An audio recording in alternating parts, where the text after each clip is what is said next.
Hello everyone, welcome back to ShayJanai's channel. If you are new to my channel, go ahead and hit that subscribe button so you don't miss a video. If you like this video, go ahead and give me that good thumbs up. So coming out with this video, basically with this video, I am hoping to kind of encourage people about life insurance and beneficiaries and kind of handle their business while they are here on earth, to make it a little bit easier because my life has been crazy insane since March. So basically, let's jump into it. I'm going to tell y'all from beginning to the end of what my life has been like since I lost my mom, and even before I lost my mom, everything that happened. So some of the details are going to get crazy, so just stay there with me.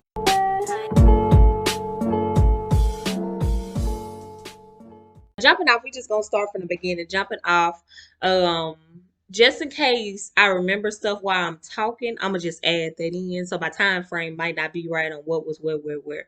So jumping off, from the moment that my mom told us she had cancer, she died about 3 weeks later. So somewhere around there, not a month later, about 3 weeks and under or later.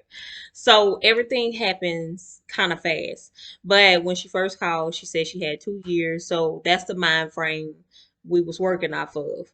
And I'm gonna tell y'all when it changed. I'm gonna get to those details of when I knew that it wasn't going to be 2 years. So jumping off, I want to say I had been back at work for about 2 weeks before my mama called me, because if you looked at my other videos, I actually got sick. I went back home for Thanksgiving. I had Thanksgiving with my mom, but then I came back and I immediately got pneumonia. So I've been down.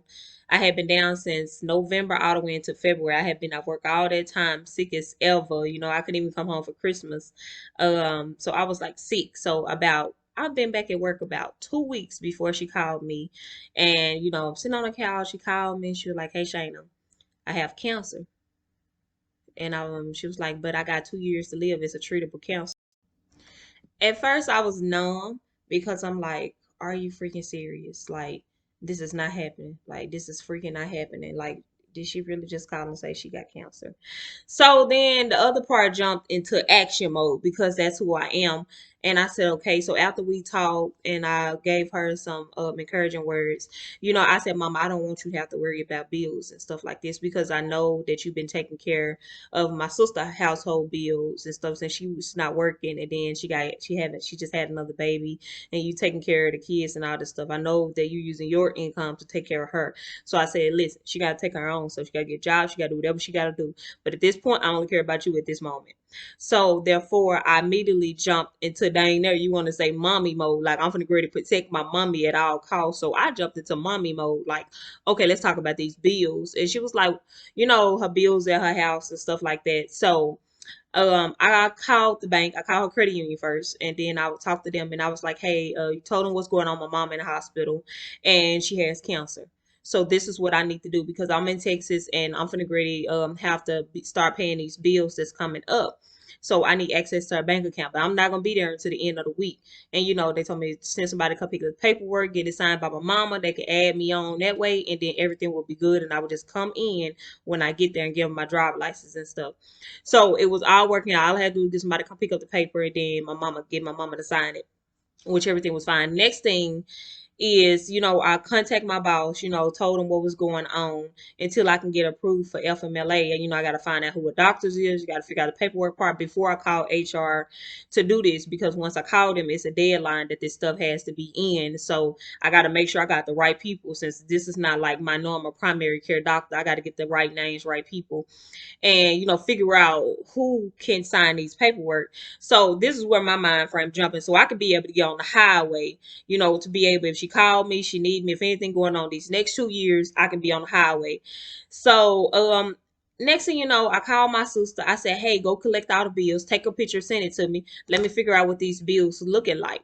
Then go to the bank, pick up this paper so mama can sign and add me to this bank account, so I can make sure when she get a check, her bills get paid and stuff like that. Or then my sister was like, "I'm not going to mama's house to do nothing. I'm not going up over there picking no bills. I'm not finna go do all that. If you want to do it, you can come down here and do it yourself." This is when I should have known that I was going to be dealing with some bull, but I'm so used to this girl bad attitude that I just said whatever. I told mama that I know it's only two persons, well, two people that can come to the hospital because she's in the hospital this whole time. So well, from the moment that her test results came back from her biopsy, she had been in the hospital that whole time because we was basically waiting on the biopsy to come back in. But they got the biopsy back literally just in a couple days. So literally the same week that she called and told us that it was cancer. Pushing for a while, I went on and worked 6 days that week. My boss gave me that Saturday and Sunday off. I worked that Friday, but I ended up getting off at 12 o'clock. My cousin ended up coming to Arkansas with me, and mid halfway I was driving too slow, clearly because I was tired, and she went on and took the wheel and drove me. I was too sleepy and tired because I worked 6 days. So we get all the way to Arkansas. Now remind you, I have four siblings that's in Arkansas. So this is interesting in a second when I tell you when my sister has been to this house, and what this house looked like when I walked in. And me and my cousin had to clean up my mom's house and everything, get it ready for when she do come home, the house to be clean. So my mom kind of was like OCD, like if it was a piece of paper on the floor, like no, you baby, you finna go to sweep that whole kitchen up. Now the plate finna be in that sink. Like her house is always clean. So me walking in and seeing this house and it wasn't clean, I really seen how sick she was. Like, of course, she didn't tell us how sick she was, and she had just told us, because you don't want to tell your kids nothing until you really know what it is, So, this is when I was like, "Oh my goodness, my mama is sick." Like, are you freaking kidding me? And I'm mad that my sister been in this house and you seen how this house look. You like you didn't know that. Hey, Shayna, this house not normally how it's normally look. But anyways, let's move past that. But we cleaned up the house. We started going through the bills and stuff, the stack of bills and stuff that she had on the table, and I started crying. I started crying. My cousin looking at me, I'm looking at her, and she looking at me, and I'm looking at her, and I'm just crying because I didn't know my mama had this many bills. She had a lot of bills, and what I was planning on doing and what I had mentally prepared in my head did not go this way. And y'all already know that I was in a home buying process. My mama was coaching me on foundation because she already got a house. And I was sending her pictures, telling her about interest rate, like all type of stuff. So she was right there at the home buying process with me. So when I found this house, and I got under contract with this house. Like we was excited about this house. Like she was so excited about the pictures and everything. And she was gonna come decorate, all this other type of stuff. So she was right there with me through this home buying process. And I wasn't supposed to close until April 8th because of course the house had been getting built all this time. So all these, I had already gave a lump sum amount to hold this house under contract. I had already had to give out a certain amount. The week that I closed, you have to come do the earnest money whenever that Monday come, and then that Friday when you close, you drop off whatever the rest of the amount, the money that's left. At this point, I knew that these bills was too much for me to handle. So, my mama and them sisters and her great aunts, which is my aunts, they came through and they paid everything because I honestly didn't know how I was finna ready to do this. But when I say this house and everything was about to be gone, baby, if it wasn't for her sisters and us, this house and everything was about to be gone. So just mentally preparing myself because bills coming back next month, so you mentally got to prepare yourself. So at this point, we cleaned up the house and we got the bills sorted and everything, and we just laying in the bed and can't sleep and stuff like this. So just preparing for Saturday, for the girl to go to the hospital and see my mom for the first time since I haven't seen her since Thanksgiving. I talk to her every day, all through the day, about 4, 5 times all through the day, but I haven't seen her since Thanksgiving because I have been sick for a long time. So we have to get to this hospital pretty early. We have to get there first because it's only 2 visits a day. Now you can leave and come back, but it's only 2 visits a day. You want to get there early because family and friends already knew that she was in the hospital. So random people was popping up. So prior to me coming that weekend, we had already got on a conference call with the whole entire family. Everybody calling everybody in. Everybody telling everybody when they was coming and when, to avoid going up there to try to let somebody else get up there. So people coming in from out of town, her aunts and stuff, her sisters coming in from out of town, and everybody's trying to get up there to see her because we don't know how this finna go to go. And we all just got the call, like, okay, you got cancer, like let's see what's going on. Like let's come together as a family and let's figure something out. Let's see. So That was our weekend to come. So everybody knew, don't nobody come in town, don't nobody come from Little Rock, Arkansas, don't nobody come, because me and my cousin was gonna be up there whole entire Saturday from the time that they let us in to the time they was going to put us out. So we got to the hospital that morning. The day before we already talked to mama, and we had asked her, I was like, Mama, they said you're not eating. So like tell me what you want. Like I'm gonna be in and out all day long. So if you want breakfast, go ahead and tell me what you want. I'm gonna bring it and I'm gonna stay with you. And when you tell me to go get you lunch and dinner, that's what I'm doing, because the hospital food, y'all, oh my goodness, I wish y'all could have seen this food that they was feeding my mama. I I'm gonna tell y'all about the room and everything in just a second. So we get to the hospital. First off, we got lost. So my mama got the call and she's like, it was 8 o'clock, y'all. I thought y'all was gonna be up here with my pancakes and stuff. I'm like, Mama, we here. Listen, we just got a little lost. We tried to go through the other part. We had to go all the way on the other side, Mama. We got a little lost, but we done figured it out, girl. We on our way with these pancakes. So we get up there finally after we got lost. We finally get up there, y'all. And I walk in and I see my mama. Now I put a smile on my face, but inside, y'all, y'all know. I mean, cancer, if you seen cancer, it just drains your body. She just didn't look like herself. So when she told me 2 years, this is how I knew that she didn't have 2 years. From all the medical knowledge, from everything that I've seen, I knew for a fact that she didn't have 2 years from just looking at her. Now, and she haven't had chemo treatment. They just started running tests. They just did the biopsy. So basically, they caught it so late that they were trying to play catch up. So that's the issue. And that's why she was in the hospital so long. So y'all fast forward into this room. The room was terrible. Everything was bad or whatnot. So I'm giving y'all the details before I jump into my brothers and sisters or whatnot. I'm giving y'all the beginning all the way into the end. So I come in, I'm smiling, hey mama girl, talking like that, that's how I talk to her. Go over there and give her a hug and be like, girl, scoot over, let me get in this bed. And she like, girl, you got too much meat on you to be trying to get in this bed with me. So she was still cracking jokes and everything, so we spent the whole entire day there, whenever I seen her scratching her skin, her down, and she was like, Shannon, come over here and massage me, because I got these hands, baby. Yeah, so I was massaging her and stuff. She was like, "Oh, no wonder that man like you rubbing on him, y'all." So it was good. I seen a lot of other stuff while I was up there when they came in, to clean her up and stuff. So that was a pretty hard moment right there. Watching your mama cry and watching her be in pain. So I've never seen anything like it. Of course, you've seen some stuff, but it's nothing like seeing your parents in pain. So she was at the hospital and we spent the whole entire day there, going back and forth, getting whatever food she asked for, whatever she needed. We went to the hair store. She wanted some of them hair things for her head.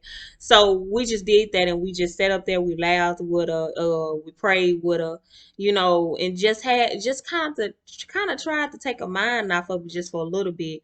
And then she told me she loved me. She was proud of me. I kind of knew then the moment she started giving me that type of speech that she loved me, that she was proud of me, and she was thankful for everything. We're gonna move past that conversation and turn the camera off. So, after that, just moving past. So that Sunday came. She said she wanted to talk to me and my sister. But one thing I learned while I was there was that uh she whoever come to visit her. Okay, so she wanted them to stay. So I knew I was leaving Sunday, and she wanted to talk to me and my sister. And I was like, Mama, you can call her on the phone. We can do this while you're here. Or you can tell me while I'm right here exactly the conversation that you want to have with me and my sister, because I said I would love to come up here and see you Sunday, but I said I know that when people come visit you, you want them to stay the whole entire day, and I'm leaving. So I said if you want me to come up here, I will come up here before we leave in the morning. But I said, but if you want to keep your visit and you want somebody else to come and spend the whole day with you, I mean, I'm like, because remember, y'all, it's only two people a day. I said, I'm okay with that too. I said, I will be back in 2 weeks. I'm going to go home. I got your doctor's name. I got the numbers and stuff now. So I'm going to go home. I'm going to fill out for this FMLA. I'm going to try to get these forms submitted back in, and I'm coming back to you. So I kissed her, I hugged her, I said, I love you, and she just told me a whole bunch of other stuff. She was holding my hand. She told me she loved me, but I didn't think that by the time I came back within those 2 weeks that that would have been it. I didn't think it was gonna be that fast, but looking at her, I knew it wasn't 2 years. I didn't think it was just gonna be a couple weeks. I didn't think by the time I came back that I would be getting ready to bury my mom. So that Sunday, she had that talk with me about my sister. Basically, my sister don't know a lot of stuff. Be there for your sister.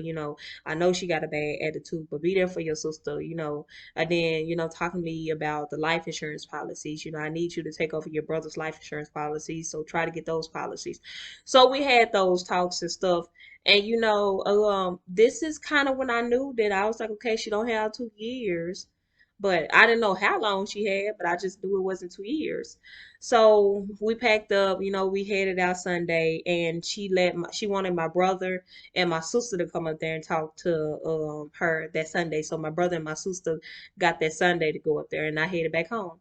Now, by this time, me, my sister, and Danny are the only ones that know. Derek and Darius is the only two that haven't found out yet, because mom was afraid that they was going to break into her house, in which they haven't broke into a house before. She go out of town and stuff, try to steal her TVs and stuff out the house. So they was the very last ones to find out that she was sick. So once they found out, this is when all the craziness started right here. So the first thing that happened is my brother Darius started calling me about mama life insurance policy. So, but let me back up real fast, real fast, taking you out too fast. So my sister got it all started first. So basically, me and my sister is the only names that's on the life insurance policy. So therefore, we should have been the only ones that should have been having this conversation about the life insurance policy. But at the time, Mama wasn't gone, so it wasn't a reason to be talking about a life insurance policy. So she got all of them all, I don't even know what to call it, all crazy or whatnot, saying it was $100 and some thousand policy, and only me and her name was. Okay, so yeah, I'm really gonna get these glasses fixed, y'all, because I'm like looking crazy. But anyway, she got everybody energy up about $100 and some thousand policy, which it wasn't true. Mama, they had a $100 and some thousand policy. She just stirring the pot like she always do, trying to get everybody up on her side. So after this policy information got out, this is when the phone call started. So my brother Darius was the first one to start calling me, threatening me. I don't care who name on the policy. Y'all gonna split that policy. Y'all gonna give me some money. Mama owe me money and stuff like this. Y'all gonna give me some of that money. So I'm looking crazy because mama ain't even gone yet. And like y'all worried about some life insurance policy. Baby, I'm hoping my mama don't die. I'm hoping it's gonna be some type of miracle up going on right now. So, this is the call. Then my brother Derek started calling. Everybody started calling my phone.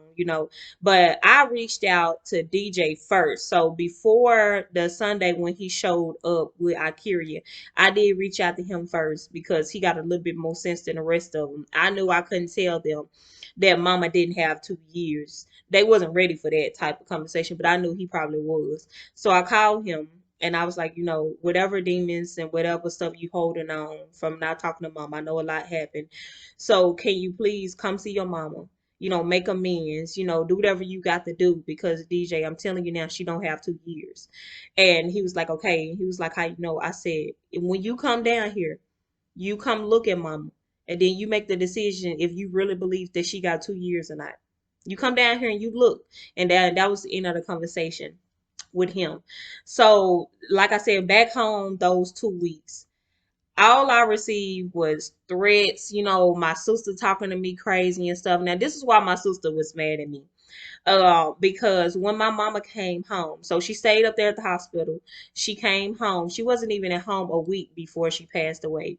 So she came home for just a week. So all that social media stuff, her taking care of a newborn baby and taking care of mom, I left her to do all of that. No, that's not true. Mama had been paying her bills, taking care of them kids, and she don't know how to work, keep no job, and all of this type of stuff. And you know how it go when the grandparents feel obligated with the kids that don't take care of their grandkids and they love the grandkids. They feel obligated to take care of the kids, and that's exactly what mama did. So she didn't have to worry about working or nothing else because mama was gonna keep the bills paid and she was gonna keep the kids taken care of. So they didn't go without since their mama wasn't doing it.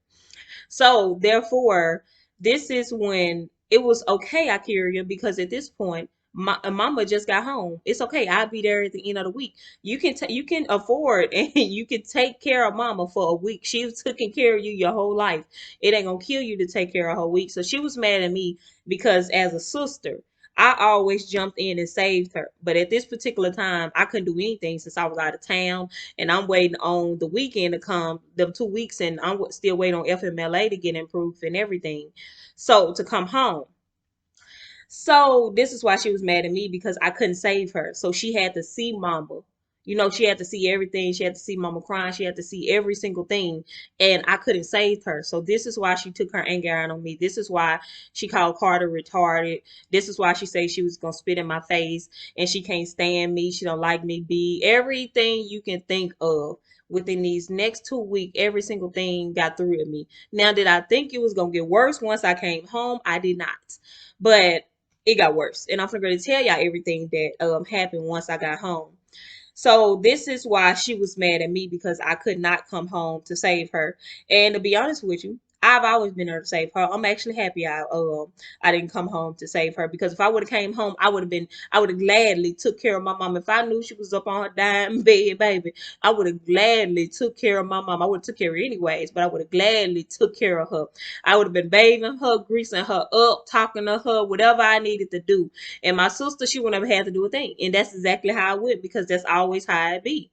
Just like when my mama come to Texas, baby, I'm gonna put some money in your pocket. We're gonna go shopping, we're gonna hang because I'm taking care of you because you already took care of me. So that's just how it is with me. So this is why I guess the kids didn't like me. So this is why on social media you hear about my YouTube channel. They talking about my YouTube channel. You know, oh, she thinks she this and that because she got a YouTube channel. They talking about my house. You know, they want to say, oh, she was buying a house while mama was dying. No, baby, me and mama was doing this house thing before we even knew that she was sick, honey. We've been in this. I think they think that buying a house happened in like 30 days or 20 days. I think that's what they think, especially when you get the house built. So they just a little bit slow. And the conversation happened where they was calling me that they want me to quit my job, come home, like it ain't for them. So basically, they want me to be like them. So basically, if something did happen to mama, God forbid at that time something I was thinking, I said, so let me get this right, y'all. Y'all want me to quit my job and I got a son to take care of, and y'all want me to lose the money that I already got on this house since I'm already under contract and I ain't gonna have nowhere else to stay since I done already told these folks on my lease that I was moving and stuff. So y'all want me to be just like y'all without a job, nowhere to stay, homeless, and I got a kid to take care of. Like I don't have responsibility. I think people forget that whenever somebody died, that life still goes on. It's hard, you're gonna miss them, but it's the reality that life still goes on. So you can't go mess up every single thing.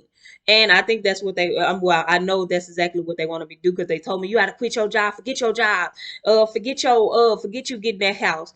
But they always say, start doing something good with your life, and baby, you gonna find out who really there for you. So I knew from the get go that they wasn't happy about me getting a house. I mean, they ain't got no house, so it is what it is. They weren't happy about me having a good job. That's they ain't got no good job. So they ain't got no job. So they want me to be just like them. And I'm still up here. I'm like, it's for y'all. For y'all. Mama is in a hospital. Only 2 people can go a day. And yet y'all worried about me. I said, so I was like, no. So what y'all need to do is worry about them demons they're dealing with because the way that y'all was treating y'all mama. Don't be worried about what I got going on because I have a good relationship with my mom. I talk to her every day. So I think that really kind of hurt their feelings or whatnot. So when it got closer to coming home, mama was home for not even a full week before I came. So I came that Friday and she passed that Saturday.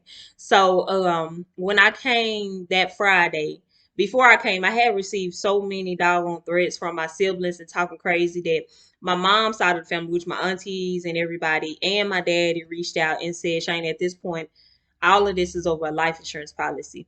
And we talking about money and people do crazy stuff when it comes to money. So I wasn't allowed to go to my mom's house unless my aunties was there and my daddy was in town. So the moment I got on the highway and left Texas to go to Arkansas, my daddy jumped on the highway from Alabama.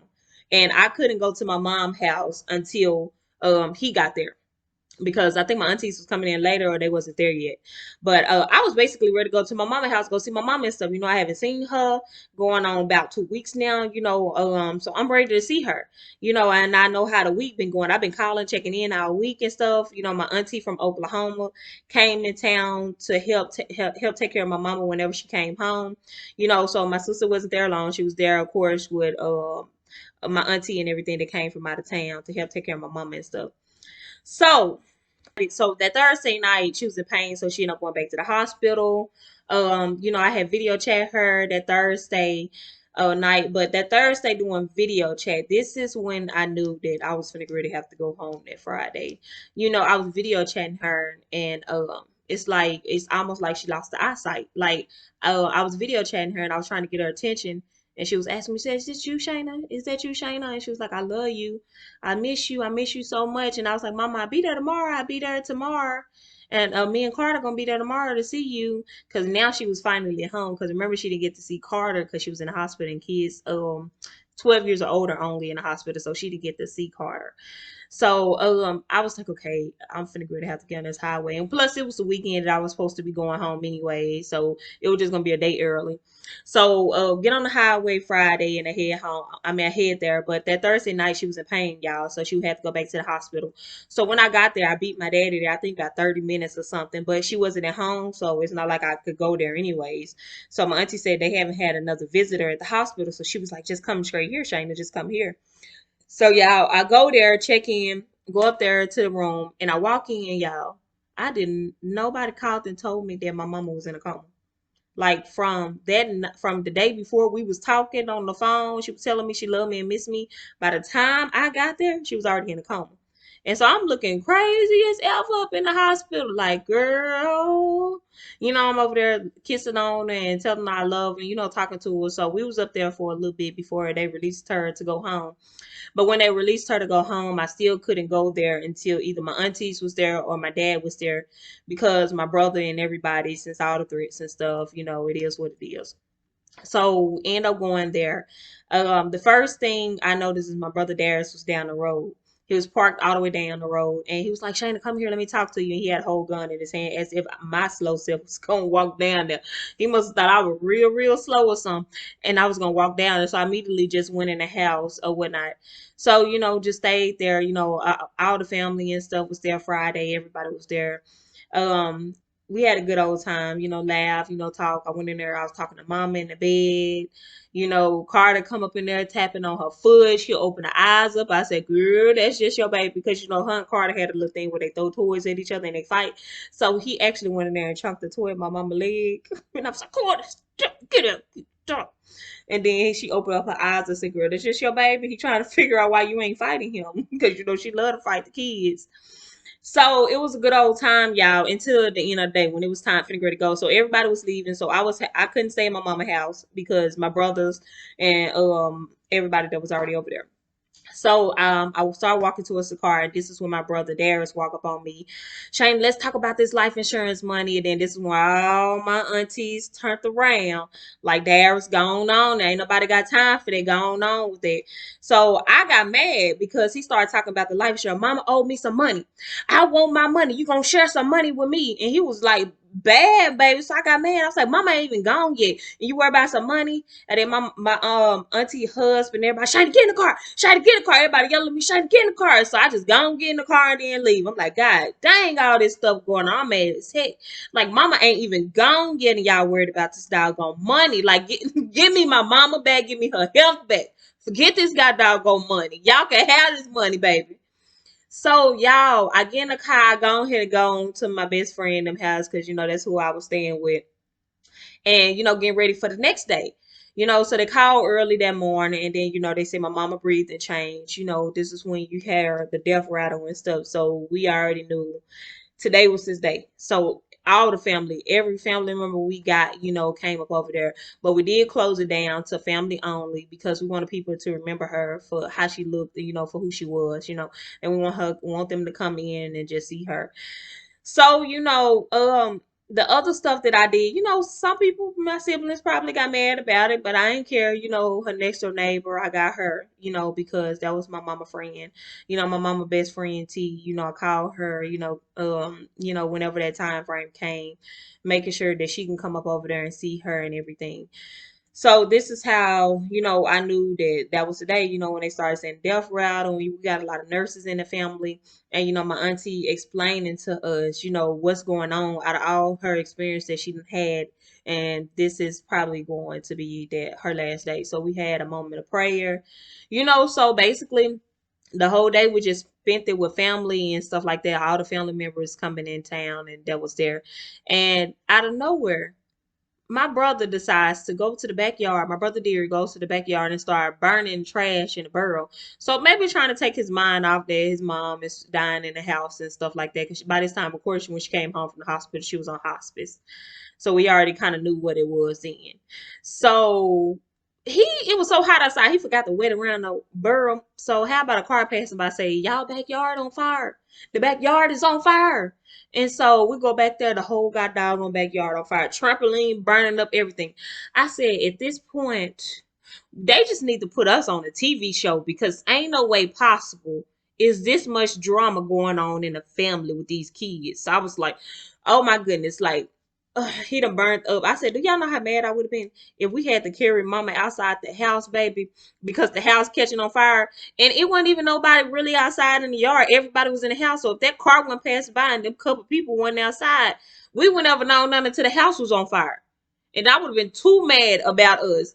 Y'all, the fire department that came. I'm like, man, somebody figured to get ticket.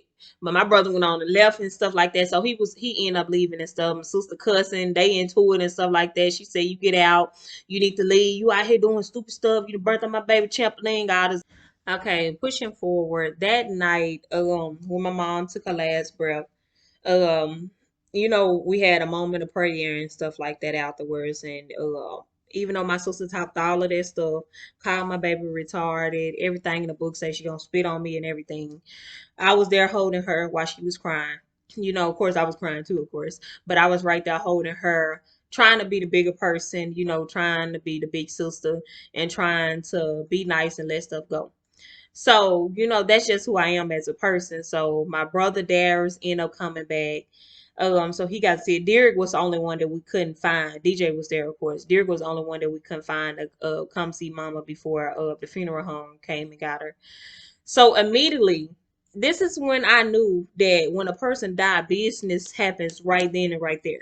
So immediately, my auntie pulls out the clothes and was like, "Oh, these are the outfits that I got going on," and we had to go ahead and choose which outfit that we wanted mom in. And then that was gonna be based off the color that we was gonna be doing for the funeral. Then the next thing is the funeral director. Once they came, he was like, "Well, y'all got to be there Monday, and y'all need to have the obituary." So I'm like, God dang it, like, God dang, this how fast this go for real?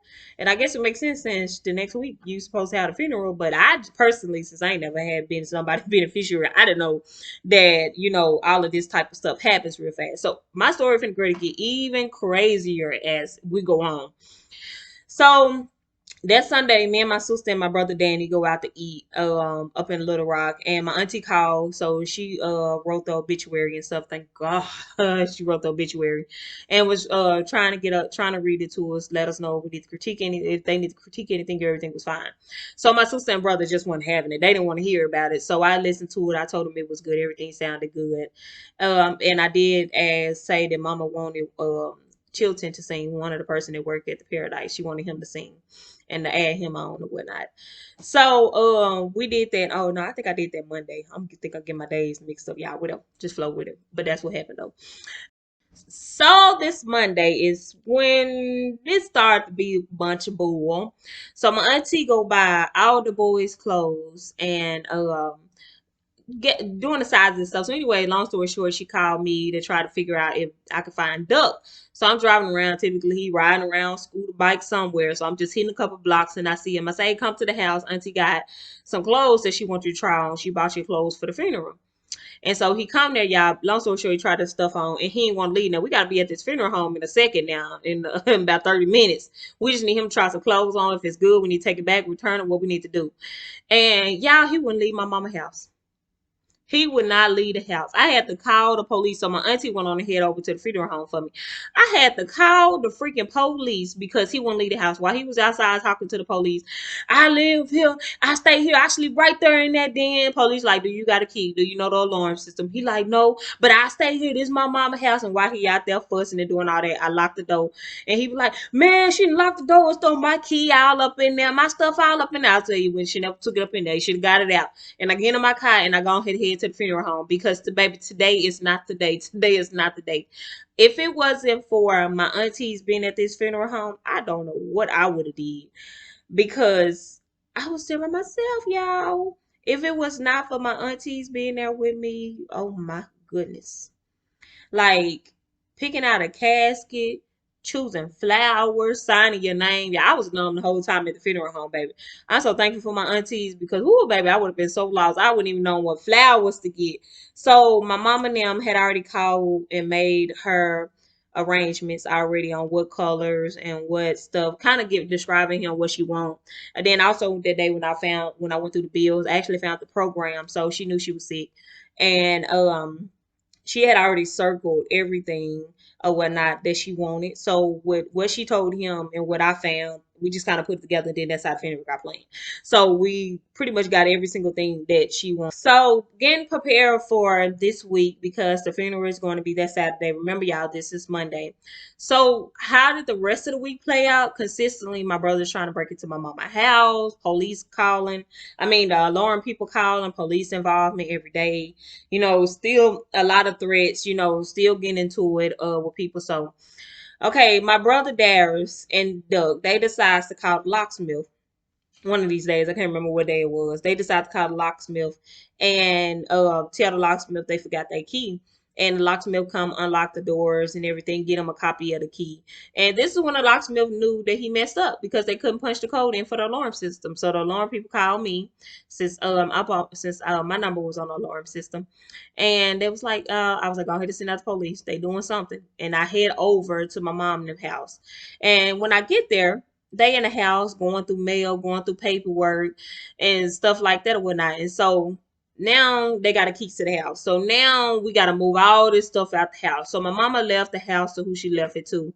And at this point, now we got to move everything because they finna go to come back, steal the TVs, break in. Now that they got a key. So all of this finna go to happen pretty fast.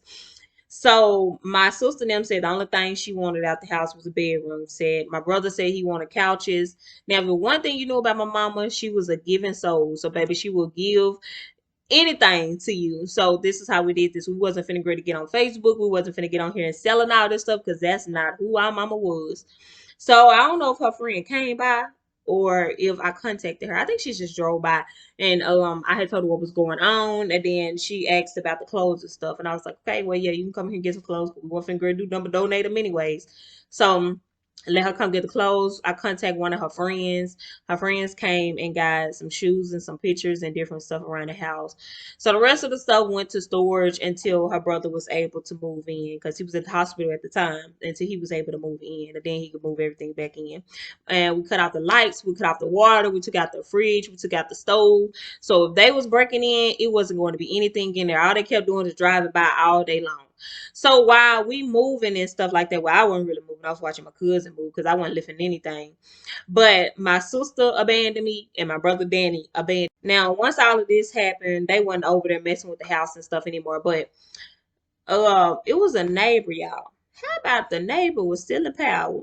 We seen when we were trying to turn the lights and the water off, we seen a little cord going all the way across the road. So every time a car come, like bloop, bloop, bloop.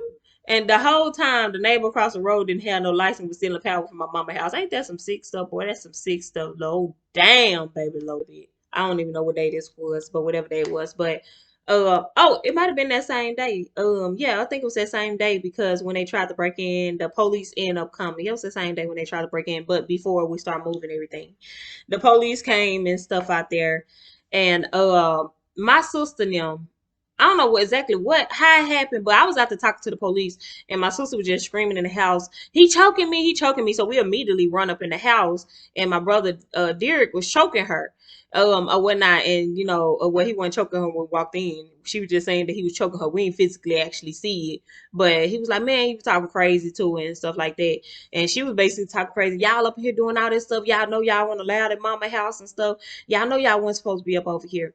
So all of this stuff. So that's why they was into it. So the police was like, "Well, that's like your mama car." And she was like, "Who got your mama car?" And it was like, "My little sister." And they was like, "Okay, so when your mama died, that car belonged to all five kids." How we got on the subject, I have no freaking idea because it was so much going on. And this is when this is when my brother went outside, because this is what happened. When my sister pulled up, she had her kids in the car, and she just pulled up in the middle of the road and jumped out the car and started talking to my brothers crazy and stuff, like, "What y'all doing over here?" All this other type of stuff, but she left her kids in the car, so she left keys in the car. So when the police said that, my brother was like, "Oh, I'm on a scooter. Oh, so my mama died, that car belonged to Oliver. Cool, cool, cool." He runs outside, take the keys out the car, get on his scooter, and gone on down the road. And so my sister was like, "He just stole my keys out the car." And she was like, "Do you got a title? Did your mama sign that car over to you?" And she was like, "No, it's my mama car." He was like, the police was like, "Well, we can't do anything because of the simple fact that, when your mom died, that car belonged to all five kids and stuff." I'm here to tell y'all why they don't like me. Because whether my mama had some wishes on paper or she verbally said something. But whatever wish she had, baby, was gonna get granted. So she wanted my sister to have that car. My sister gonna have that car, and that's who got that car right now, my sister. Because I'm not gonna play no games. When people got wishes, if they put it on paper, awesome. If they said it verbally, that's fine too. Cause baby, Shayna gonna get it done. I'm gonna get it done every freaking time, and that's why they don't like me. Because every wish that my mama had, I got it done. And so we got that car rekeyed, reprogrammed, and she got end up getting a new key and stuff. But that should have been a learning lesson to her, to not pull up, leave keys in the car, leave car keys in the car. Just the craziest thing to me. But like y'all, when I say the police involvement was there every single day, it was something every single day with them trying to get in this house, trying to break in this house. It was something every single day. So going towards the end of the week, we getting close. I'm chasing down car titles. I'm driving all the way to England, Arkansas, to get these titles for these cars and stuff. I'm handling business. So this is when I knew that you don't really start grieving until after you get back home. Like, you don't even grieve while you with your family when y'all have the ceremony and everything. You really don't grieve until you get back home. In which most people, when somebody dies, you get to grieve right immediately because you don't have to do everything. But the person that has to continue to do everything, you don't get to start grieving yet. You basically just walking around numb, one foot in front of the other, and just praying and hoping that you're making it through this next week or two. So this is when I know that all the kids are unfortunate pretty much. Of course the DJ can handle his own stuff or whatnot. But I bought my nephew clothes for the funeral. We went to Little Rock to find my sister and little baby something. Then she found her something online, I think, or something. I think she found some on Amazon. And I went to Little Rock to find me something, got my son something. I'm doing a drive and I'm taking my sister with me, hoping that I'm rubbing off on her to see how you handle business. This is what you got to do, hoping that I'm rubbing off on her. Lord, did I think. Okay, so now that we got all our clothes, my brother Darius called. And he's like, so basically everything they done put me through, I'm basically putting everything to the side to kind of get through my mom burial and her celebration of life and everything. So I'm putting everything to the side right now. So I'm just being the bigger person. So he calls me. He was like, "Shane, I don't have any money for a haircut and some shoes." So he meet me at Walmart with his Aunt Dora, and then I give her $100 because he's on drugs real bad. So I don't want to give him the money physically. So I gave her the money so he can get his haircut and his shoes. So we go to Little Rock. We come on the way back. By the time we get to Little Rock, she called me and would say, "Well, Shana, he asked me to stop at the liquor store and get him the money and all this other type of stuff, and I wouldn't do it. So he threw the money at my face and stuff, and he got out the car, kicking the clothes down the road, saying he ain't going to no funeral, cussing and stuff, of course, trying not to cuss on my channel. So he not going to no funeral and everything. And she was like, well, you just have to come pick your money up and come pick your money back up. So I had to go back to Arkansas on one side once we finished everything, and I picked my money back up. And then I bought some shoes in Little Rock for my brother Duck because he didn't have any shoes to wear. So here's me. They've been calling me, talking to me crazy, being disrespectful, cussing me out, all this other type of stuff. And here I am looking past every single thing right now, making sure that they dress well for the celebration of life of our mother. I'm getting my sister oil changed on her car because I heard like a little noise and stuff. She didn't have any money to get an oil change. Doing whatever I need to do to get through this week. Putting money up in her pocket because I know mom had been, taking care of her bills and stuff, asking her, everything good. All right, boom. So, I'm just pushing through the week, y'all. No, no, I'm just walking barely there, but I'm just there. Like I'm not getting any sleep. Like I am literally not getting any sleep. I might doze off about 15 minutes an hour, but when I say I was tired, I was tired. And I had already told myself, once you get home, Shayna, you can grieve then because you're not gonna be able to grieve here. It's too much drama, it's too much going on. You get talked too crazy, it's being disrespectful all the time. So pushing forward towards the week of the wake. So three of us show up to the wake. My sister, Danny, and Derek. We all show up to the wake to see mama and stuff like this. So pushing forward to the funeral Saturday. Four I'm about to say four of us. Yeah, four of us showed up. Derek showed up after the casket was closed. So he was supposed to be in family car with his wife and kids, but oh, I don't know, Lord Jesus. He wasn't. Then Darius didn't show up at all. So when we was in a family car, so y'all know I told you when something pop up, I just added in. But before we got to the funeral, we was in a family car. My brother and my sister was talking about the obituary. So let's talk about this obituary because y'all didn't help playing this obituary. So they had something to say. So remember, I'm keeping quiet. I'm humbling myself, but I'm like, I'm so sick of these god doggone folks about these doggone obituary. So they had something to say about the obituary and the names that was in there. One thing I'm gonna do what's right. Mama had a best friend. She gonna make the program. Mama had a friend guy. He gonna make the program. Baby, any one of my mama friends and stuff that I knew that she was close with, you was gonna make the program. I went as far as when she passed away, calling people before they found out on social media, like Mr. Luther down at the pool hall, the Georgia Street pool hall. I called him, notified him, so he didn't have to find out through nobody else. Because I know Mama was down there working for, well, not working for him, but helping him out up in his shop and stuff. Because she loved to go down there and drink, play pool, and all that other type of stuff, and just have a good time down there. So it's a couple people. I contacted her best friend, told her that hey, that time has came, so come here and see her before they take her away. I go as far as getting her next door neighbor, even though this whole thing was closed down to family only, but it doesn't matter because every time you put Shayna's name on something, I'm always do what's right. So people can say what they want to say, but I'm always do what's right. And my siblings had something to say about the obituary, some about my brother kids not being his kids and they names making it in the program. I don't care. The kids call her grandma, they making it in the program. I don't even care. But to me, it was obituary. The obituary is mainly for the family because the friends. Some people might keep it. Most people gonna trash it. Coming to pay their respect. A lot of people gonna trash it, but it's for the family, and it's more so like what did we mean to her. So I included everybody's name and everything, and I included all the pictures in. So and whatever the pictures didn't make it went to it is. So it is what it is. Now after this funeral was over with, I wasn't going back home until that Monday. So buried her that Saturday. I was headed back home that Monday, and you know, I don't know. I started grieving once I got home. Did I think I finally thought everything was over with? All the drama, all the threats, and everything, but it was nowhere near over with because, of course, you got 5 weeks before them insurance papers come in. So this is when some more drama happened. So we're gonna fast forward or whatnot a little bit. So of course Darius ended up going to jail. So he ended up being in jail. And I ain't hear from Derek after that, which I never really hear from Derek anyways. But Darius will only call him from jail for commissary. And I'm like, all that crazy talk, all the stuff you did, you ain't show up to your mama wake up funeral, but you calling me for some commissary. So y'all know my mama always kept commissary up on his books when he went to jail. She felt a peace when he went to jail because he was safe. He went out in the streets. He wasn't doing nothing. He wasn't stealing from people.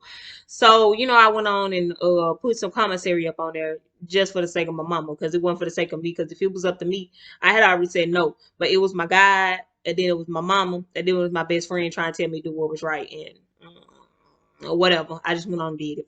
So I called her life insurance, and then I report in the death. I call Social Security and I report in the death. So I go ahead and do all of that, and then I tell them that, hey, I'm Shane Whiteside. I live in Texas. This is my address. So if y'all send out any paperwork, make sure y'all send it here.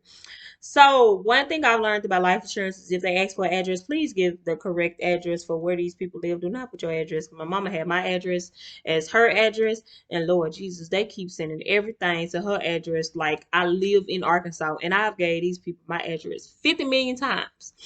So they end up sending the life insurance paper. So my sister called me like, "ShayJanai, these life insurance papers down here." So I asked her if she have any money, and she said, "No, I don't have any money." And then I was like, "Okay, so I'm gonna send you $20, just overnight it, so I can fill it out, send it in, gone on, so we can get all this over with. Because I want to be past all of this. I'm done. I want to be past everything." So hang up the phone. She called me back. "I ain't sending you nothing. If you want your half of the life insurance policy, you can come down here and get it yourself."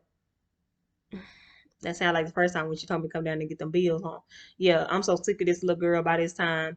And after that conversation right there, and she texted me 50 million times that day. And baby, you get one message out of me because I don't argue with nobody. So I don't know if y'all notice on Facebook, they can talk about me on live, they can write on my page, all of that. I am too peaceful to be arguing with them folks. So they like all that toxic stuff. They like to be into it all the time. They like all that negativity. I don't like all that. I don't want all that. My life peaceful. I don't have that much drama going on. I love my life. I know my life is very peaceful. So I haven't talked to her ever since then. Ever since we got into it then. So I just called life insurance people, gave them my address, and just waited on them to send me out another thing or whatnot. And then I signed it and submitted it in, and that was it. Like, it wasn't hard. She was making this more complicated than what it had to be. And next thing you know, my brother DJ started calling me about mama house, who mama house with, and all this other type stuff. And I'm like, why does he start calling about this house? So I just gets off the phone. I don't know. I ain't answering no questions because I don't know what he got going on. And then come to find out that they want to put my uncle and stuff out the house and stuff like that. So that's how that went. But a couple of days, little couple of weeks went by. So y'all, it's June. So I have been dealing with this since March. So here come June, and my sister going after this house tough. Then went down to the courthouse, told these folks that mama left her this house. She got the paperwork and all of this, doing an eviction and everything. So my uncle got to go down there, respond, and do all of this or whatnot. All this unnecessary stuff. Like, this man been in this house. He got everything in his name. He got the documents. Like, what is y'all doing, baby? But it ain't my brother doing it. It's my sister doing it. But I know he coaching her because they up there together.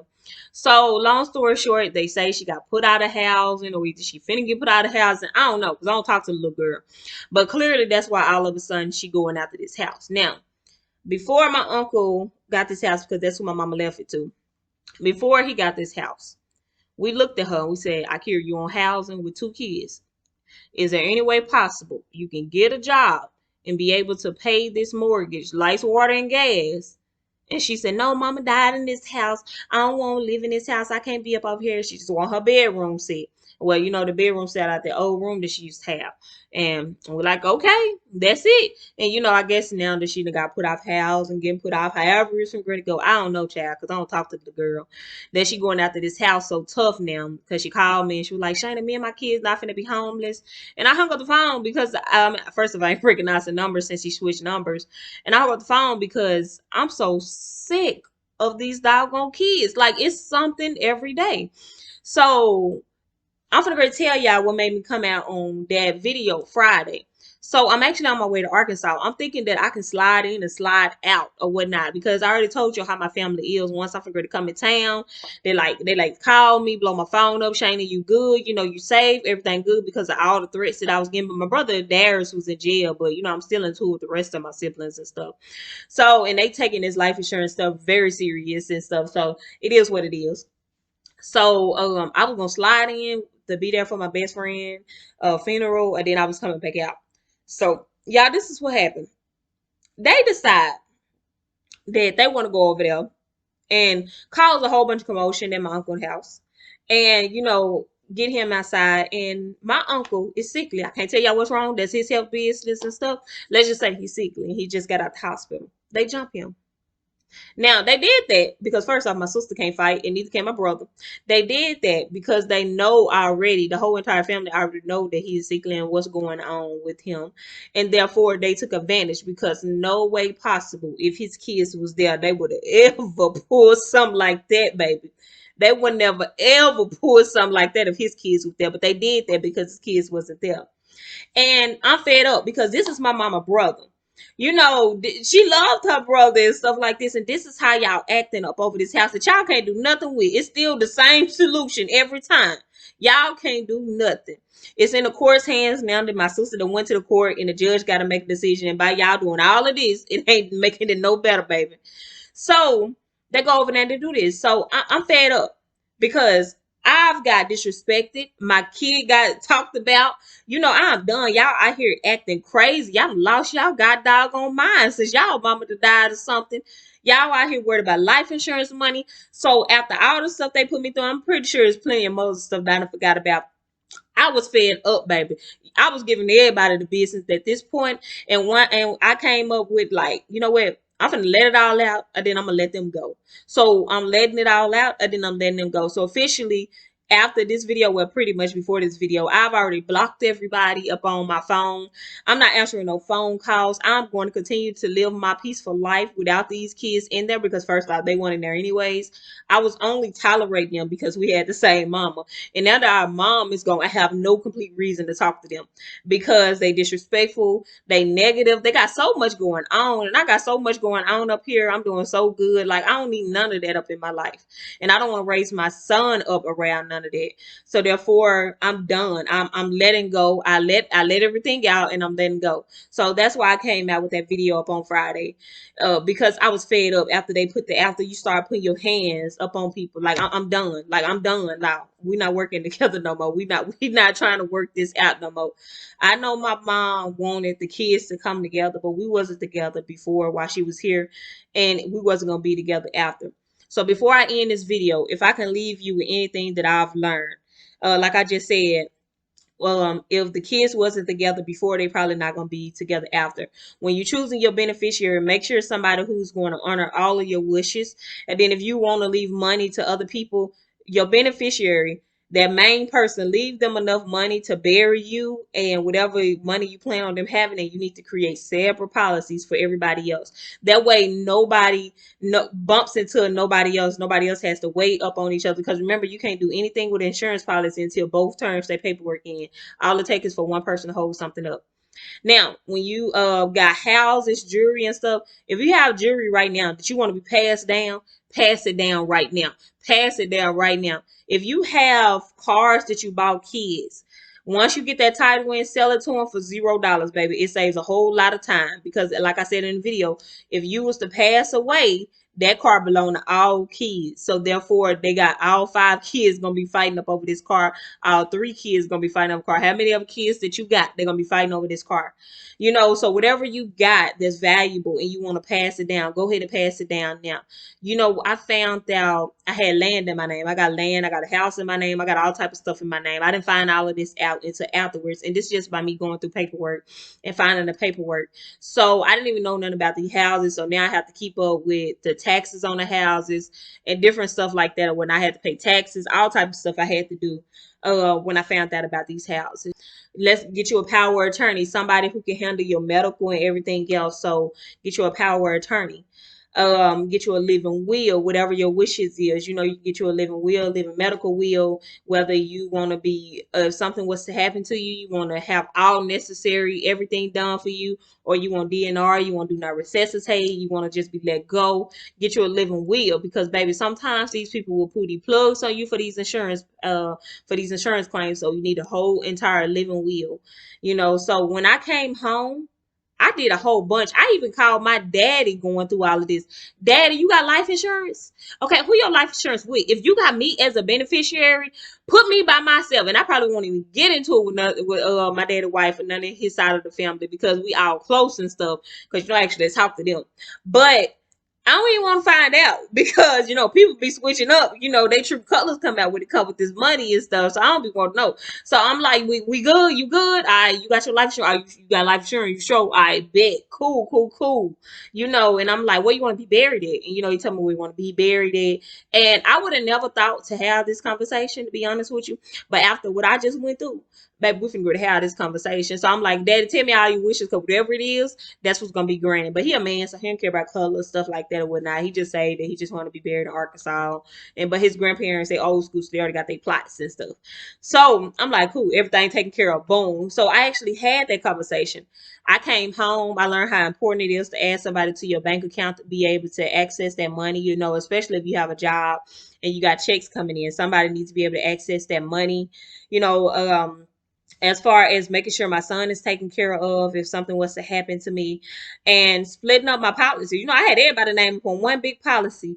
Y'all, I came home and split that policy up because I got guy kids and stuff. Man, I had to split them policies up because I don't want nobody fooling with nobody. Baby, I split everybody policy up and put them by themselves so they ain't got to deal with nobody. So I'm hoping by you watching this video that you learn from every single thing that I said. And by learning, I mean by listening to everything that I have went through since March, these entire past few months, and avoid to try to put your beneficiary through that much stuff by just taking time to kind of handle some stuff. That conversation don't have to happen all the time, but it do need to happen at least once, and get your business taken care of. Life insurance is very important. So one thing I forgot about the life insurance policy is, I told you my mom wanted me to take care of these life insurance policies, pick up these life insurance policies. So this is very, very hard when you're trying to pick up life insurance policies that belong to somebody else. So I contact them. They send me an affidavit I need to get signed. I tell my brother wife to print it out and bring it up to the library. So we go to the library, we sign it, and now all I have to do is wait on the death certificates to come in. Long story short, when my sister got the insurance papers, she ended up going to the funeral home getting the death certificate. So I told you I probably left out a couple things. So she had all the death certificates and she wasn't gonna send none to me. So I had to wait on some death certificates to come in. So by the time the death certificates came in, the life insurance policies had already lapsed. So none of them got life insurance. Of course, I had already had life insurance and stuff, but DJ probably got life insurance because he got a wife. But my brother, one of them was already in liver and kidney failure, one of them suicidal, and my sister, y'all see how she out here living, baby. So definitely needed some life insurance policies. So if something did happen in the future, I can't claim nobody's because they ain't got no policies, because I didn't get the death certificates in time before those policies lapse. So that's it, y'all. I will see y'all next week, once a week video. If you like this video, give me a good thumbs up. Go ahead and share the video, spread the word, let everybody know how important life insurance is, so they don't have to go through all of this stuff. It's ShayJanai World.